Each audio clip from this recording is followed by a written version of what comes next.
So hello viewers, இன்றைக்கி பார்த்தீங்கன்னா நாங்கள் வந்துக்கிட்டு கொழும்புக்கு ட்ரெயினில் போயிருந்தோம். ஸோ அந்த வீடியோ நாங்கள் உங்களுக்கு போட்டு காட்டுறேன், அந்த கிளிப்பை. ஓகே, 1 2 3.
ஸோ பார்த்துருப்பீங்க, நம்ம கிங்டம் இதான் நம்ம கொழும்புக்கு போயிருந்தோம்.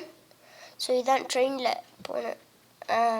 ஓகே, நான் உங்களுக்கு இந்த வீடியோ பிடிச்சிருந்தா லைக் பண்ணுங்கள், ஷேர் பண்ணுங்கள், சப்ஸ்கிரைப் பண்ணுங்கள். அடுத்த வீடியோவில் நான் உங்களை சந்திக்கிறேன் கைஸ். பாய்.